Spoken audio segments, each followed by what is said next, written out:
Scratch paper para makakasabay din sa discussion natin. Okay?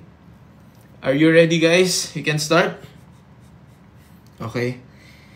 So, yan. Kung maaalala nyo, dito tayo sa 6-7 natapos last Tuesday. Okay? So, but this is about factoring. Kung mapapansin nyo, nagpo-progress yung factoring natin in terms of greatest common factor. Kasi nga, from the word itself na factor, di ba? Now, pumunta na tayo dito sa... So, medyo i-level up natin yung pagpa-factor. Kung mapapansin nyo, okay, konting ulit, step back lang ulit dun sa previous example.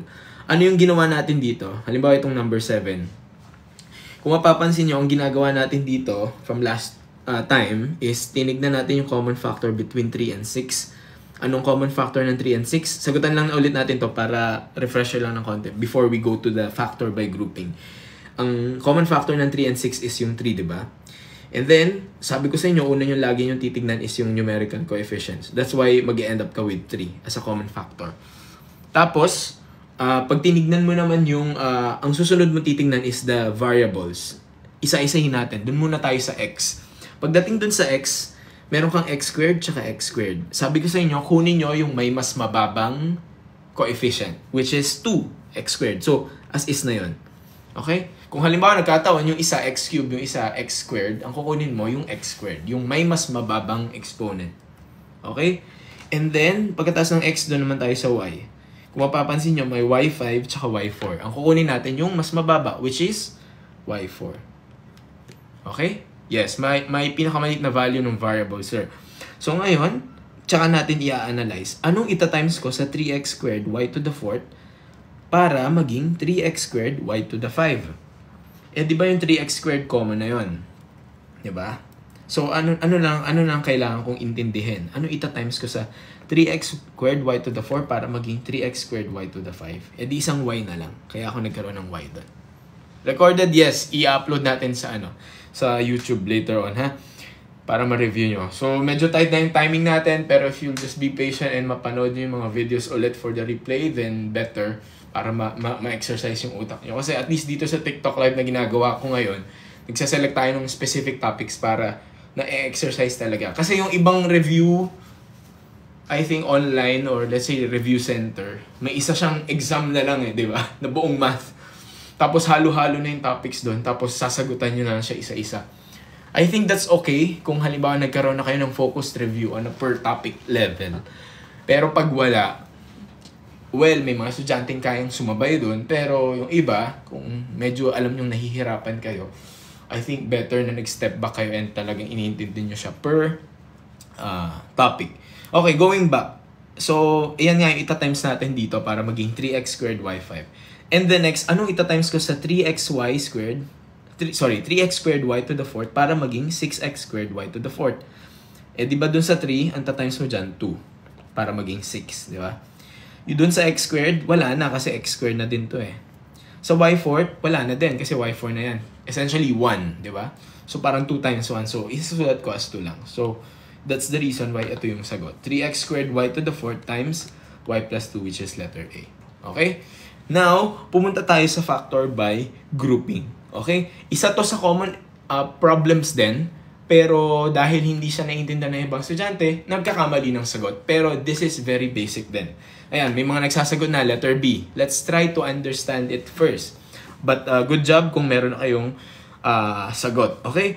So ngayon, ang una nating pwedeng gawin is, ang payo ko dito is, you observe the given. Okay? Ang tip ko sa inyo, tignan nyo yung variables. So we have A and B, 'di ba? Sa mga terms natin. Okay?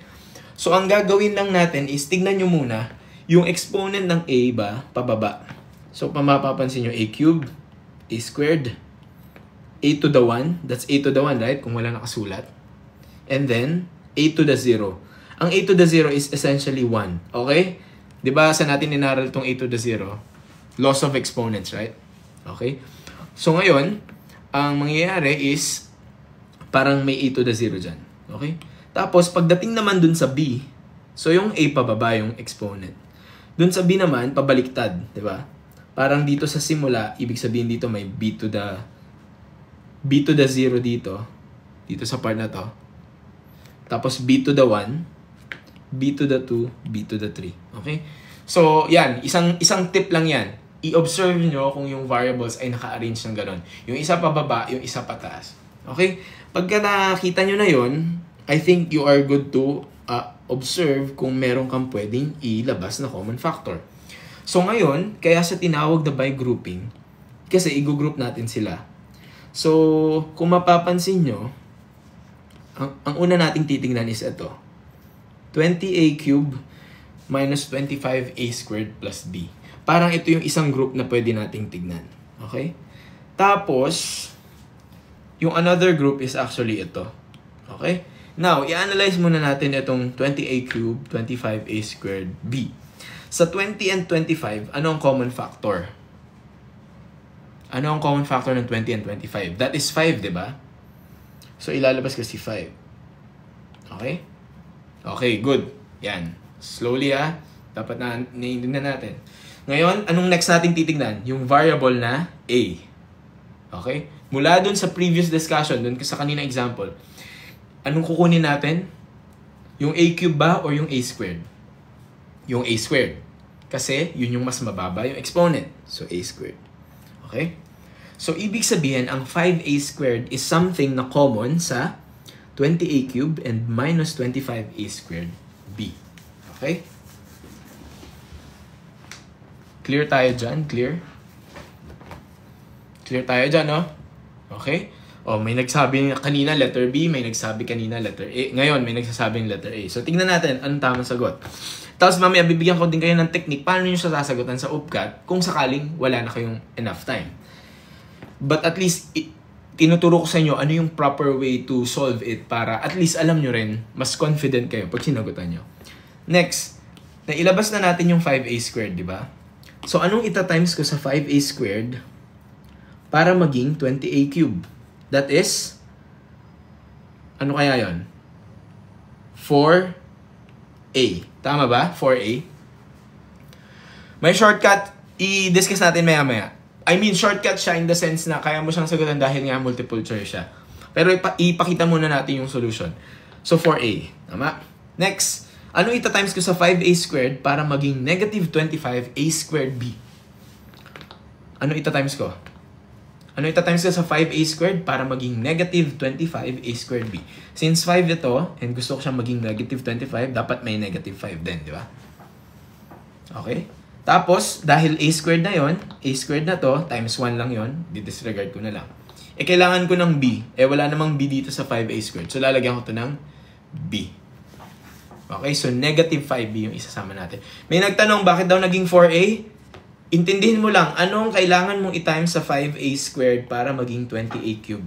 Eh, di ba may 5 ka dito? So, anong ita-times mo sa 5 para maging 20? Di ba 4? Anong ita-times mo sa a squared para maging a cubed? Eh, di a. Okay? Okay, so clear tayo dito sa 5a squared times 4a minus 5b. Okay? Ngayon, ito na yung tip ko sa inyo. Kung 4a minus 5b itong isang factor na to, malaki yung chance malaki yung chance. Hindi malamang sa malamang. Malaki yung chance na yung 4a minus 5b ay factor din ng second group. Okay? Pero i-analyze muna natin itong second group na to. So, may plus doon. I-copyhin ko yung plus. Ngayon, anong common factor ng 8 at 10? Di ba ang common factor ng 8 at 10 ay 2? Tama? This is factoring by grouping. And then, tingin tayo sa letter A. Dun sa letter A ba may common factor? Wala. Di ba? Okay, so i-disregard ko yung A. Wala tayong common factor na A. O next variable, tingin, B. So anong kukunin ko? B squared or B cubed?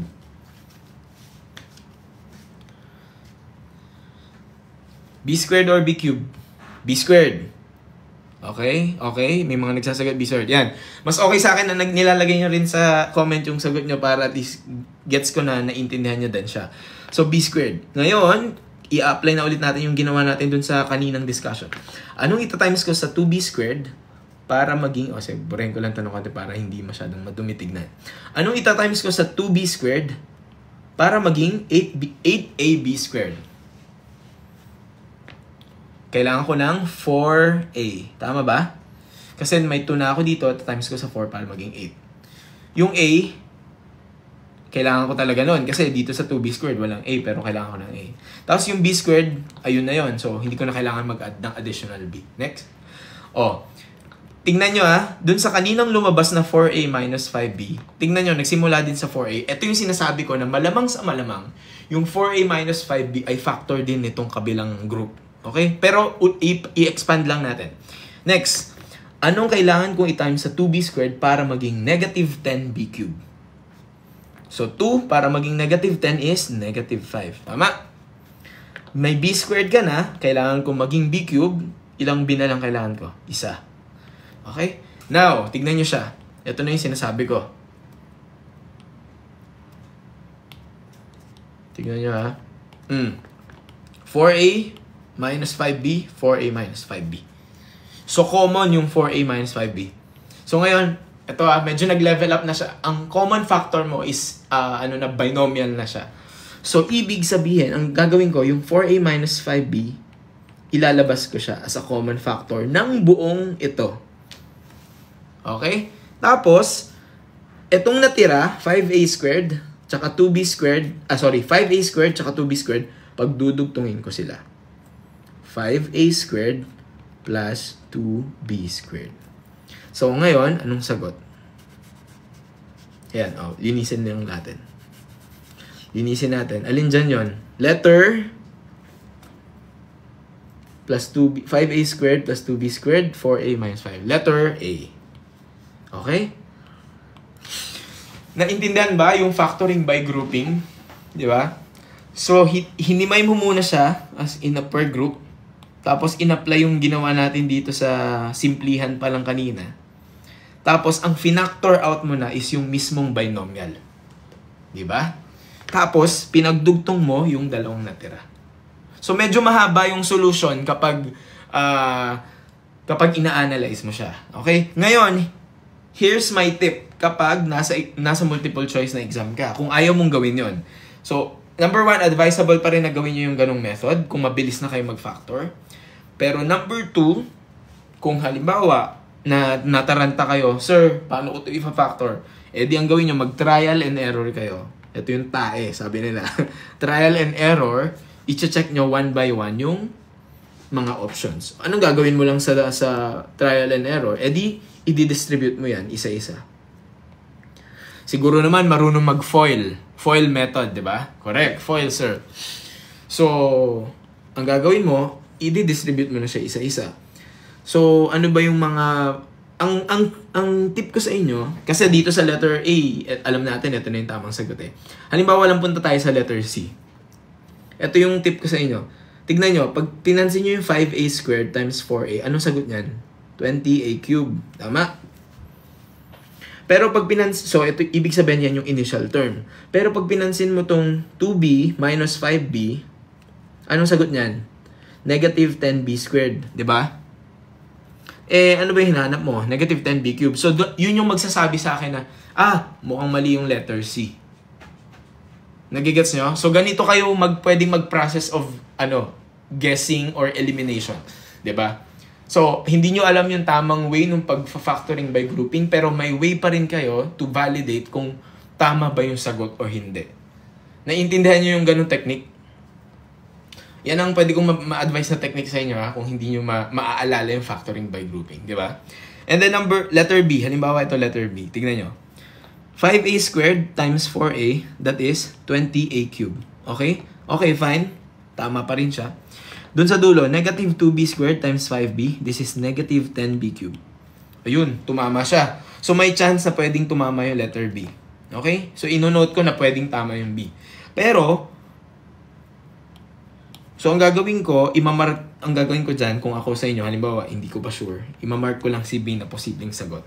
Yung letter A, imamark ko din. Kasi nga, di ba, 5a squared times 4a is 20a cubed. 2b squared times minus 5b is negative 10b cubed. Yung letter D, pag chinek mo to, 20a squared times a is 20a cubed. 2b squared times negative b is negative 10b cubed. Okay, ayan na. So ngayon, may chance na tumama yung A, B, at D. So ang next mo na gagawin is, tapusin mo na yung pagdidistribute. So, hindi ko na ipapakita yung long method, pero alam nyo na yung FOIL method. I assume, ha? FOIL method. Okay? Marunong ba mag-FOIL method?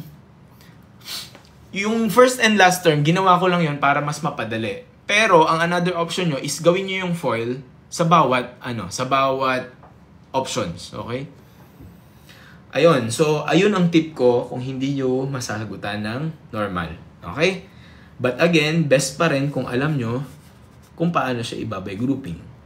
So, with that, itry nyong sagutan itong number 9 using yung normal na by grouping. Okay? Kung gusto nyo talagang matuto, itry nyo muna using yung explanation natin kanina. Hindi po ba matagal mag-trial and error? Okay. Yan yung kumbaga, pro and con din. Kapag nagiging matagal siya in the sense na i-check mo isa-isa. So, swerte kung ang tamang sagot is letter A, tapos lumabas na agad na, tama. O, hindi mo na kailangan tapusan yung B, C, D. Paano kung ang tamang sagot is nasa letter D? Kailangan mong gawin yun sa lahat, di ba? That's why, maganda talaga kung alam mo kung paano kinukuha yung tamang sagot. Tsaka mas confident ka. Okay? So, okay, class. Can you try to solve number 9 using yung normal na way muna? Para at least mas confident kayo magsagot. Kasi kaya nga natin siya dinidiscuss. May D daw. I was afraid na malaman ko na kayo na pala ng best. But may ganyan. I-upload natin sa YouTube. Yes. Okay, sige, sagutan natin. Ano yung una ko sabi sa inyo? Tignan niyo yung variable. Meron tayong P cube. Tapos, anong gagawin nyo dito? Napansin nyo ba? Naka-arrange na ba siya ng ina-expect natin or ng tama? Or hindi pa? Naka-arrange na ba? YouTube, JP, Penuliar. No. So, nire-arrange nyo ba yung given?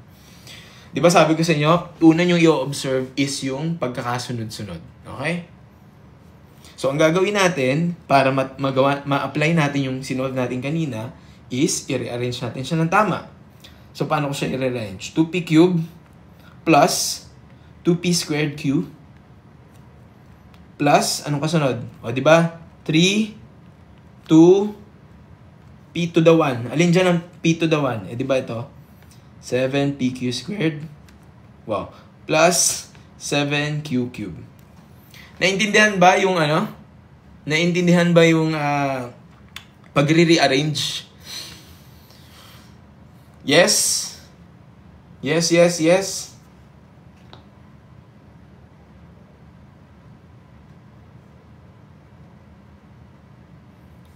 2p cube, 2p squared q, 7p squared.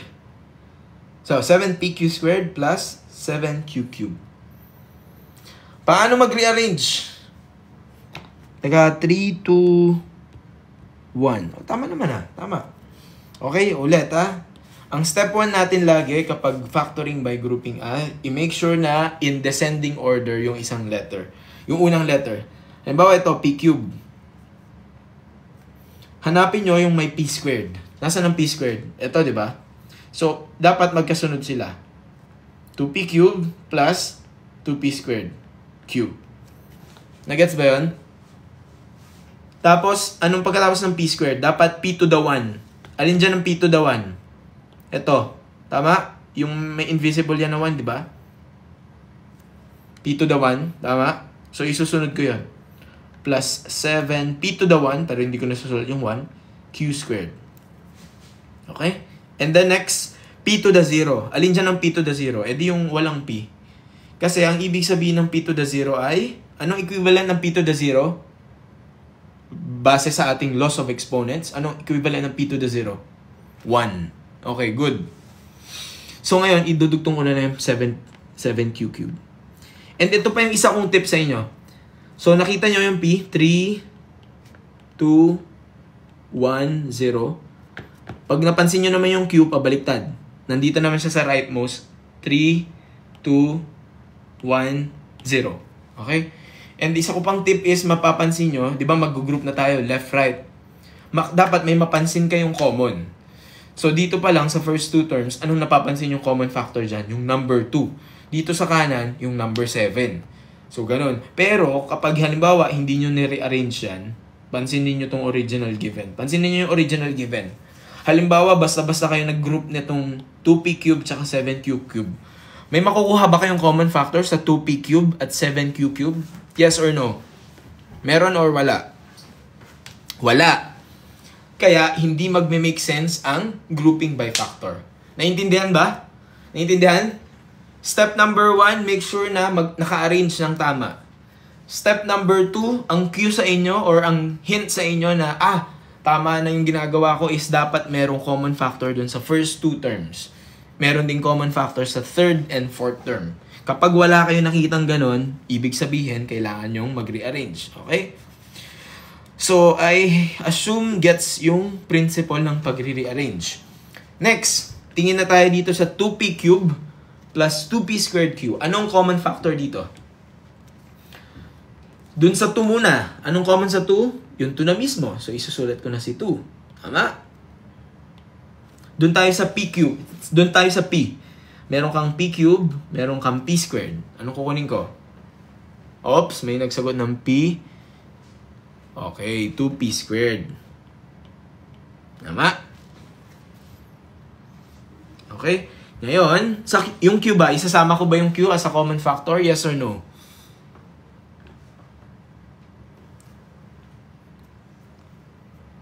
No. No. Sir, ba't nauna yung 2 at ano? Sir, ba't nauna ang 2, 3 sa q? Ano yun? Isipin nyo lang yung letter na yan. Siyempre, kung ano yung naunang letter, most of the time, yun naman yun. So, doon kayo magsisimula ng descending. Bakit daw 2p squared? Sabi ni Trisha. Trisha, nandito ka ba kahapon? Or nung Tuesday? Or kanina? Or late pumasok?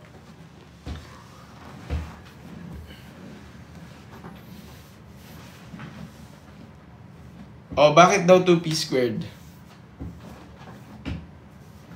Kasi hahanapin mo yung common factor ng 2p cube at ng 2p squared q. So, anong common sa 2 at 2? Di yung 2 mismo. Anong common sa p cube and p squared? Yung p squared lang. Laging kukunin yung mas mababang exponent. Okay, so Trisha, kung wala ka sa mga nagdaang TikTok live, panoorin na lang yung replay. Okay? Para makasabay. Okay? Okay? And then, itong q hindi yan kasama sa common factor, di ba? Next, ano mangyayari? Anong ita-times ko sa 2p squared para maging 2p cube? That is p.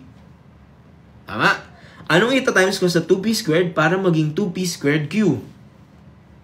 Di q plus q. Okay? Okay? Klaro tayo dyan? Klaro? Di ba? 2p squared plus q. Okay, next. Tingin na tayo dito sa 7pq squared plus 7q3. Kanina dun sa learning natin sa number 8, di ba? Kung may lumabas na p plus q dyan, malamang sa malamang, teka, i-rewrite ko dito para lang may space. Malamang sa malamang, yung p plus q, yun yung isang factor. Okay, pero patunayan lang natin. Anong ilalabas ko naman dito sa 7pq squared tsaka 7q cube? Anong common factor sa 7pq squared tsaka 7q cube? Anong common? 7. Coefficient muna 7. Yung letter P ba, ilalabas ko ba yon? May common ba na P? Wala. Meron bang may P? Wala. Okay. Sa Q, may ilalabas ba ako sa Q? Q squared. Correct. Rico, Kylie, K. Yes. Okay. Q squared. Okay. Nalabas na natin yung common factor. Next, anong ita-times ko sa 7q squared para maging 7pq squared? Di, letter P lang. Tingnan nyo Tingnan nyo yung pattern, no? Lumalabas na siya. Ayun. P plus Q. Tingnan nga natin kung magtutuloy-tuloy siya sa plus Q. Anong ita-times ko sa 7q squared para maging 7q cube? Di, plus Q. Kita? Parehong lumabas ang P plus Q. Diba? Ayun. Ito siya. So ngayon, pag nilabas ko na yan as a binomial na common factor, ano magiging sagot? P plus Q.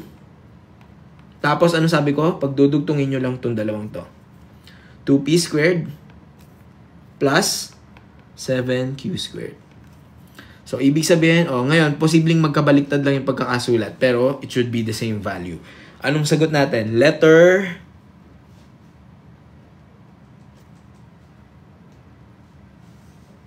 Anong sagot natin? Bakit wala ang P plus Q?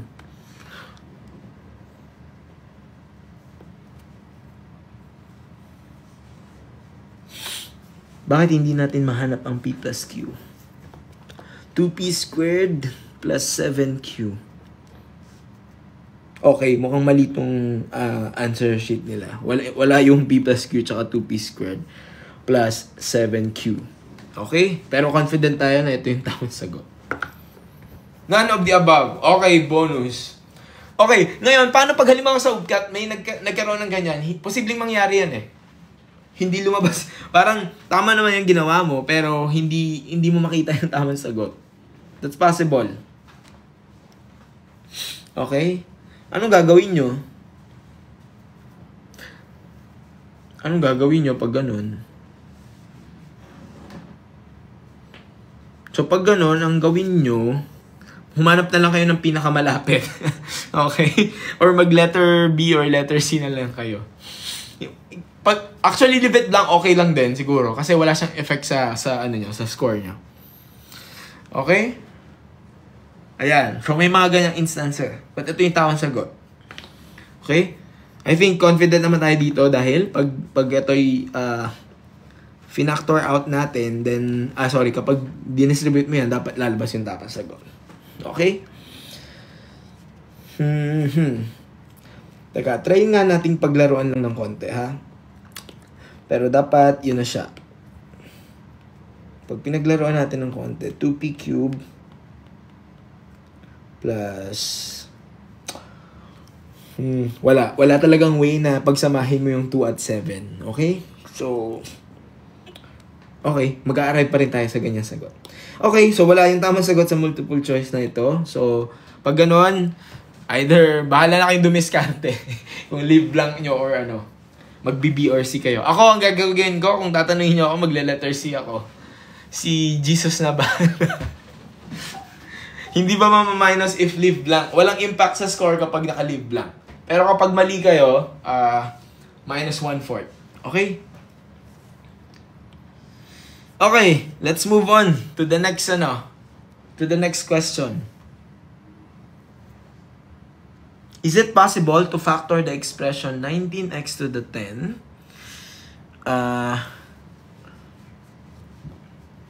y plus 4 plus 7 times y minus 4? Yes or no? Ano sa tingin nyo? Yes or no dito?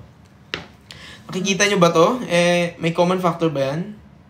Dito pa lang kita mo na y plus 4, y minus 4. Diba? Hindi mo pwedeng pagsamahin yan dahil magkaiba yan. Pero kung halimbawa nagkataon ganyan yan, 19x to the 10, y plus 4, halimbawa lang nagkataon ganito siya, eto, yes to. Kasi anong magiging factored form nito? 19x to the 10 plus 7, yun yung kinopya mo yung dalawa, tapos idudugtong mo yung y plus 4. Diba? Okay? So, the answer is no for that one. Okay, number 11. Yes or no? And then, what's the answer? Madali na lang to kasi hindi ka na nagsosolve. Tinatanong na lang sa'yo. Depending on na lang. Sir, please, mag-live po ulit kayo sa UPCAT 25-26. O ba? Basta buhay pa kayo, ha? Okay. Number 11, letter. So, anong common factor dyan? Y plus 10. Tama? So, ilalabas ko yan. Tapos, pagdudugtungin ko itong dalawa. 14x to the 9 plus 4. So, letter A. Okay? That's a good exercise. Okay, next. Punta tayo sa next way ng pagfa-factor. Ito na yung common na tingin ko mas madalas nyo na-encounter. Kasi yung grouping, sabi ko na nga sa inyo, yan na yung isa sa mga pinakasimple pero tingin ko hindi lang na-absorb ng students. Itong sumunod, ito yung common. Ito yung may tinatanong sa inyo. Ano yung dalawang number na kapag pinag-multiply ay ganito at pag pinag-plus ay ganito? Okay? So, ayan. Quick exercise. Can you give two numbers whose product is negative 8 and sum is negative 2? Ano yun? E di letter A na kagad. Negative 4 times 2, negative 8. Negative 4 plus 2, negative 2. Okay? Sana naman walang magtatanong, sir, paano mo sinolve yung negative 4 plus 2 ay naging negative 2? Okay? Next. Punta na tayo dito. Complete the factoring. X squared minus... Hopefully mag-end tayo ng 8:30 kasi aalis ako maya-maya. May gagawin pa ako. Okay, x squared minus 12x. Pero gusto kong tapusin itong factoring for you guys and solving quadratic equation. X squared minus 12x plus 32 is, ang factors niya raw, tingnan nyo binigay na yung isang factor, x minus 8. Ano na lang yung kasunod? So, ang gagawin nyo lang dyan is, ito, isang x na to, di ba? Kasi para maging x squared yon dapat may isa kang x doon. Okay? And then, ito, negative 8. Ano ita-times ko sa negative 8 para maging positive 32? That is negative 4. Tama? Tama ba? So, the answer is letter A. Yun na, x minus 4. Ano yung isa nyo pang way to double check? Ano yung isang way to double check? Ito yung isa kong pwedeng ibigay. I-check nyo to. Negative 8 times x. Negative 8x. Tama? Negative 4 times x is negative 4x. Kapag pinag-add mo tong dalawang to, anong sagot? Negative 8x plus negative 4x, that is negative 12x. Tignan nyo, yan yung sagot dun sa gitna. Tama ba? Tama? Ganyan din po ba yung possible questions? The topic is the same, pero yung format ng question pwedeng hindi. Okay? Pwedeng ang tanong sa UPCAT, ano lang. Halimbawa, ito kasi binigay yung x minus 8 as a factor. Pwedeng ang tanong is, factor, ito lang. Okay? Wala yung x minus 8. Pwedeng ganun. As simple as that. Possible yun. Okay? And ano pa yung another way nyo to double check this kung hindi nyo alam, intindihan? Gagamitin ang anong method? Magta-trial and error kayo per answer, pero anong gagawin nyo? Okay, good. FOIL method. Magdi-distribute ng isa-isa. X minus 8, iterno nyo sa x minus 4. O kaya, pag hindi nyo napalabas, x minus 8, iterno sa x plus 4. Letter B. X minus 8, iterno sa x squared plus 8. Pero again, gawin nyo lang yun kung hindi nyo na talaga alam. Kaya nga, may nagsabi kanina, sir, hindi ba parang sayang oras? Para sa akin, medyo sayang oras din kapag tinatry nyo siya isa-isa. Kaya the best way talaga to answer a problem is alam nyo kung ano yung tamang proseso. Okay? Mas nakakatipid kayo sa oras, mas nagiging confident din kayo sa sagot nyo. Next, number 14. X squared minus 2x minus 63. So, dito pa lang, alam mo na ano ita-times ko sa x squared para sa x para maging x squared, di ba isang x din. Ilang minutes kada exam? Usually yung math, nasa 1 hour lang yan. 1 hour, 15 minutes. And then ang items, siguro nasa 60 items. So more or less, dapat nagsasagot ka na isang problem at 1 minute per item.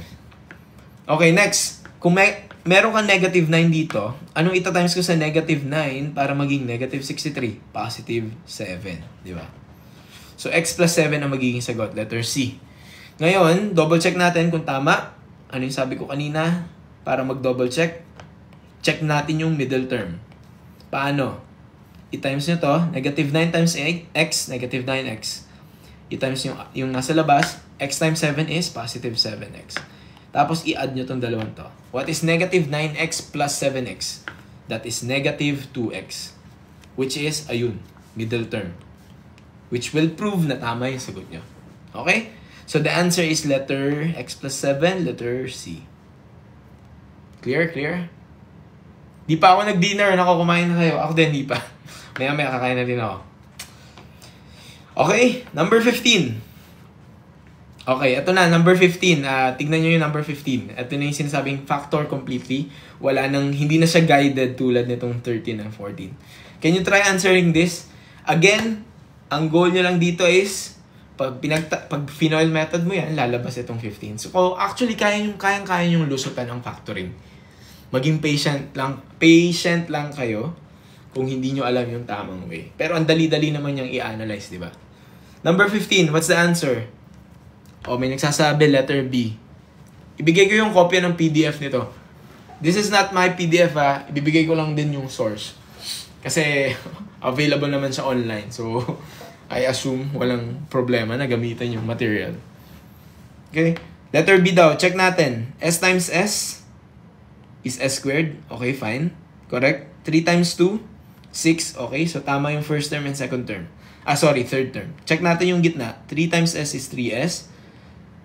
S times 2 is 2S. So the total is 5S, which is this. So correct. Letter B. Okay? Number 16. What's the answer? Ayan na. Exercise for you guys. Saan ma-access yung file? Lalagay natin sa Facebook group. Ayan, magkakaiba kayo ng sagot sa number 16. Letter A, may letter C. Anong tamang sagot? Paano nag-analyze ng ganyan?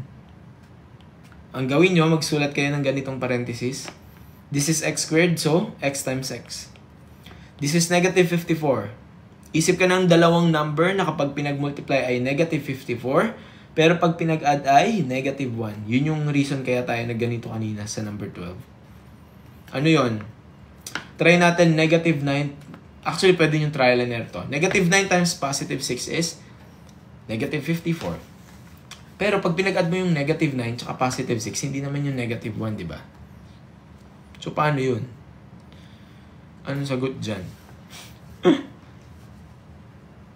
May sagot ba yan?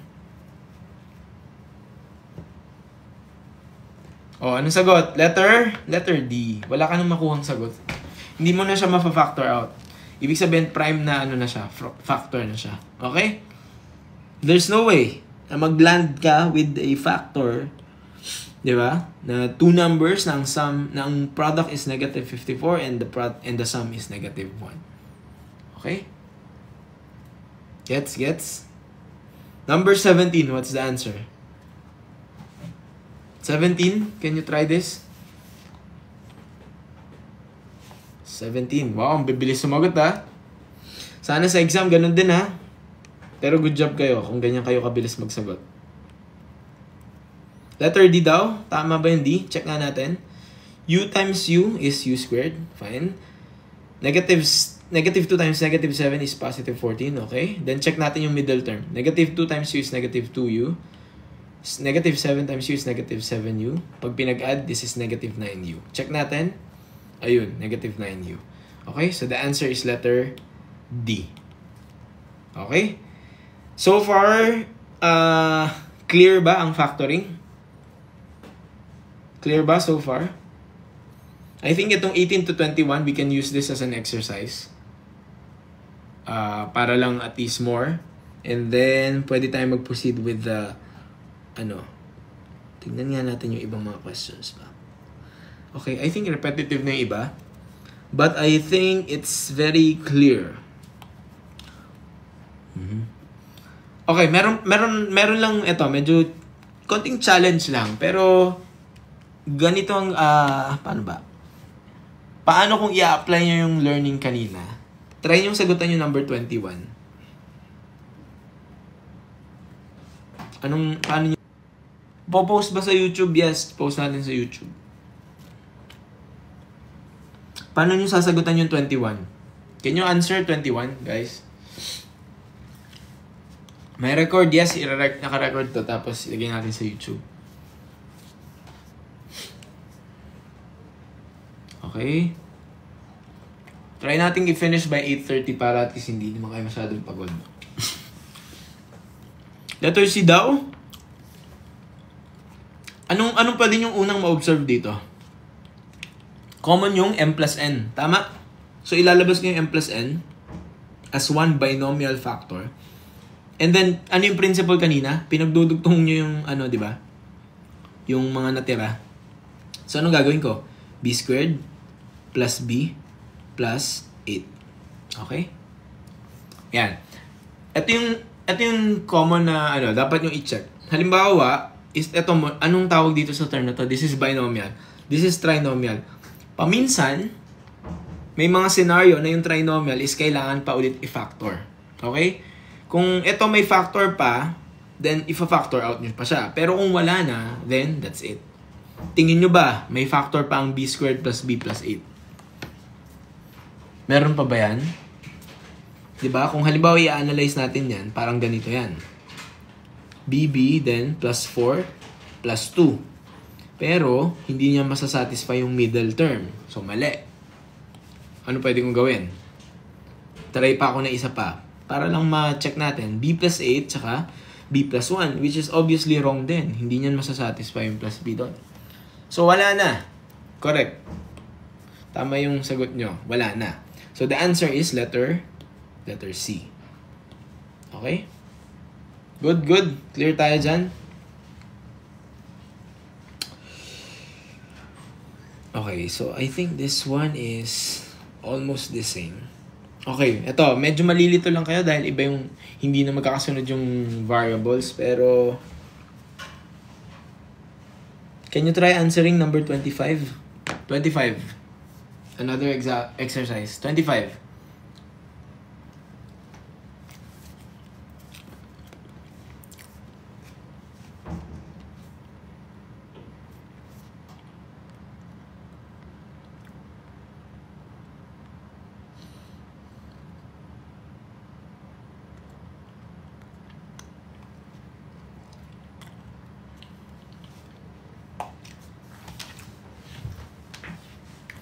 Number 25 is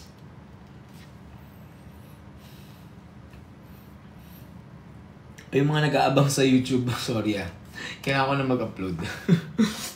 Mag-upload na talaga ako, promise. Sobrang dami ko nang ginawa last week. Tsaka nagkaroon kasi parang 2 weeks ago, di ba wala kasi ako sa bahay. So, meron akong business trip for 1 whole week. Kaya hindi ko talaga siya na-update. But hopefully, you're not dependent lang doon. Kaya sana nagre-review pa rin kayo. And yung mga nakaka-attend ng live, then good for you. Okay, letter C daw. Anong pwede nyo gawin dito? Dalawang numbers na pag pinag-multiply ay 8x squared. So, unang papasok sa isip mo, pwedeng 4x, 2x. Diba? And then for the negative 90 squared, actually, ang tip ko kung naka-multiple choice nga is yung ginagawa na lang natin kanina. Check nyo one by one. First term, last term. Okay? 8x times x. This is 8x squared. Okay? So, fine. Posibleng tumama yung a. And then, 3t times negative 3t is negative 90 squared. Okay? So, pwedeng tumama. Pero, kapag chinek ko yung middle term, negative 3tx, positive 3t times x is 3tx. Or gawin natin 3xt para hindi nakalito. Sundan natin yung kung paano siya sinulat dito. And then 8x times negative 3t is negative 24xt. Kapag ba pinag-add ko to, magiging negative 6ct yan? Hindi. So, letter A is wrong. Okay? Next, yung letter C. O, sige, try natin yung letter C. 4x times 2x is 8x squared. Correct. Negative 3t times positive 3t is negative 90 squared. Okay, correct. Check natin ang middle term. Negative 3t times 2x is negative 6xt. Tama? Next, 4x times 3t is positive 12xt. So, pag pinag-add ko to, anong sagot dito? This is positive 6xt. But ang middle term is negative 6xt. So, letter C is also wrong. Okay? So ngayon, pero nalalapit na ako sa 6xt. So ang hint sa akin dyan is posibleng babaliktarin ko lang yung signs. Try natin ang letter B. Ayan, may mga naglagay na letter B. Pero try natin, patunayan natin. 4x times 2x is 8x squared, tama. 3t times negative 3t is negative 90 squared, tama. And then check natin yung middle term. 3t times 2x is 6xt. And then 4x times negative 3t is negative 12xt. Okay? Pag in-add natin to, anong sagot niyan? Negative 6xt, which is the middle term. Okay? So the answer is letter B. Nakakahilo. Okay? But so far, clear naman? Clear? Anong ulam ko? Wala pa. Ano na ako dyan. Mag-order na lang siguro maya-maya. Klaro tayo sa, sa ating factoring. Okay. Actually, may isa pang factoring na gusto kong isabihin sa inyo.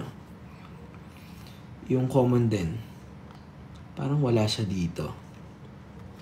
Okay, pero magbigay na lang ako ng example. Okay. Another, common pagdating sa factoring is this one.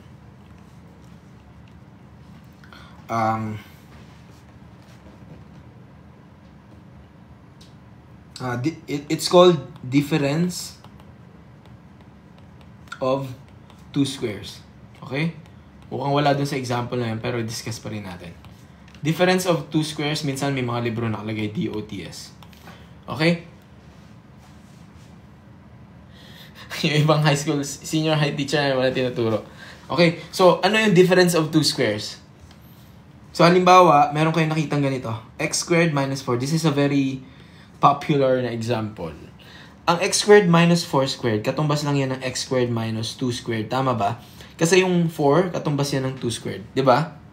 Okay? So ngayon, ang gagawin nyo lang yan, ito yung dahilan kung bakit siya tinatawag na difference, kasi different siya, of two squares, ng dalawang something na naka-square. So ang gagawin nyo lang dyan is ganito. Kunin nyo yung x, tsaka yung 2. X, tsaka 2. Tapos, ang gagawin nyo lang, isang plus, isang minus. That's it. So, ang factor ng x squared minus 4 ay x plus 2 times x minus 2. Applicable lang yan kapag perfect square yung number dito. Okay? Another common example is, halimbawa, x squared minus 16. Sige nga, kayo nga. So, what's x squared minus 16? Halimbawa, tinanong, what is the factor of x squared minus 16? Pag hindi siya perfect square, then hindi siya applicable dito.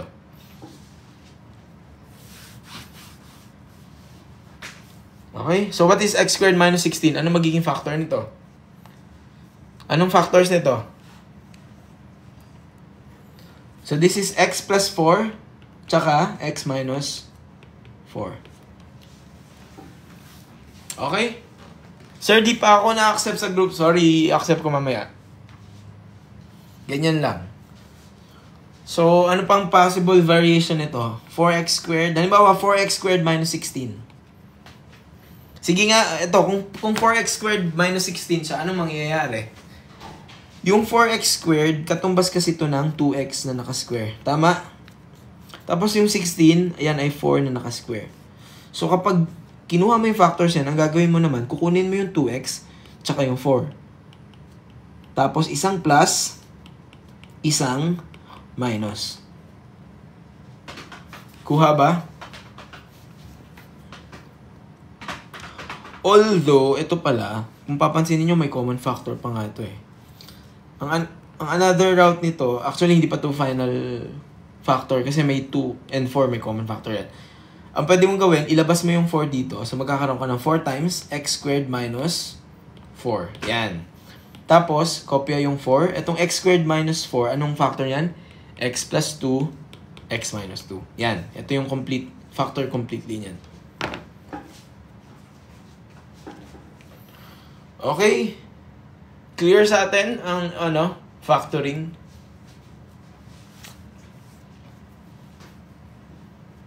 Ano yung 4? Yes. Ano yung 4? Ano yung question sa 4? Bakit 2? Ay, teka, bakit 2? Tama to, di ba? Tama. Kasi, inilabas mo yung 4 as common factor. Ano ita-times ko sa 4 para maging 4x squared? Di x squared. Ano ita-times ko sa 4 para maging negative 16? Negative 4. O, di ba? Tapos yung 4, as is na yon. Kaya sinulat ko siya. Itong x squared minus 4, anong factor niyan? This is a difference of two squares. Kaya isang x plus 2, isang x minus 2. Saan galing yung 2? Kasi di ba ang 4 ay 2 squared yan. Doon yan galing. Okay? Another example with different given. Sige, try nyo nga to.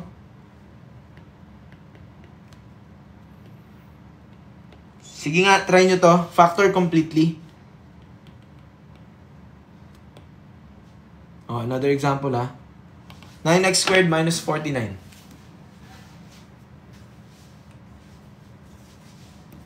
Kasi ito lang ang format niya, no? Itong x, ang format lang naman is maging ganito yung format niya. X squared minus y squared naging x plus y, x minus y. Okay? So itong 9x squared pwede kong isulat as 3x na naka-square. Tama? Ang 49, 7 na naka-square. Tama? Kapag naisip nyo na kasi yung ganyan, naka-express in terms of squares, ang gagawin nyo na lang, kopya si 3x, kopya si 7, isang plus, isang minus. Tapos. Ano ang FOIL? Anong ibig sabihin ng FOIL? Okay, i-check natin kung tama ang 3x plus 7 at 3x minus 7 para mapalabas ito. Gamit ang FOIL. Ano bang ibig sabihin ng FOIL? First term times outer term. So, itong first term, ita-times ko dun sa outer term. Ayun, ito yung outer. So, 3x times negative 7 is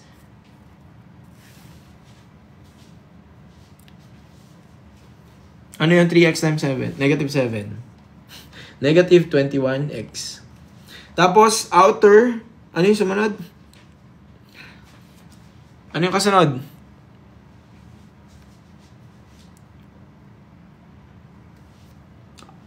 Sige, ulitin natin burahin natin para hindi kayo nalito.